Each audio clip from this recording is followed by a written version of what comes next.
সকালে ঘুম থেকে উঠে তাড়াতাড়ি রেডি হয়ে গেলাম হসপিটালে ঘুরতে যাব বলে। শুনে অবাক লাগছে তো। আসলে অনেক দিন ধরেই বের হচ্ছিলাম না, তাই হাজব্যান্ডকে বললাম চলো তুমি ডাক্তার দেখাবে আর আমরাও একটু ঘুরে আসবো।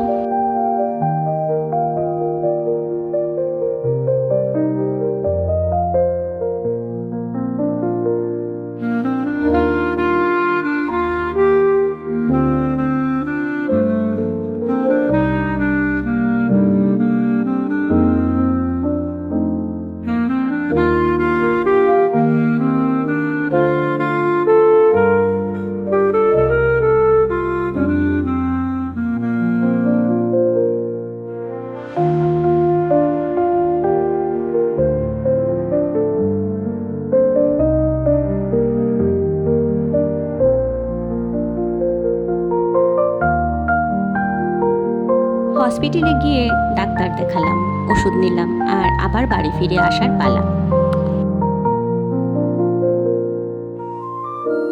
হসপিটাল থেকে বাইরে বেরিয়ে দেখলাম লিচু নিয়ে বসেছে, তাই একটু লিচুও কিনে নিলাম। আজকে রান্না করতে ইচ্ছে করিনি একদম, তাই বাইরে থেকে বিরিয়ানি অর্ডার করে পেট পুজোটা করা হলো। এদিকে বিকেলের দিকে ছেলে বলল মা একটু আলুর টিক্কা বানিয়ে দেবে, তাই ভাবলাম একটু আলুর টিক্কা বানিয়ে দিই। ওকে খাইয়ে আমরা বের হলাম স্কুটি প্র্যাকটিস করতে।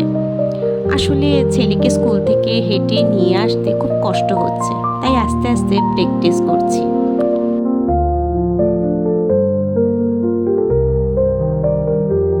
তারপরে রাতে খাওয়ার পর একটু ছাদে গেলাম। উফ, এত সুন্দর হাওয়া দিচ্ছিল যে মনে হচ্ছিল ছাদেই ঘুমিয়ে যাই।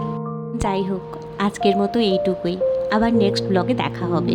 ভিডিওটা ভালো লাগলে লাইক করবেন, কমেন্টে জানাবেন আপনারা কোথা থেকে দেখছেন, আর সাবস্ক্রাইব করতে ভুলবেন না।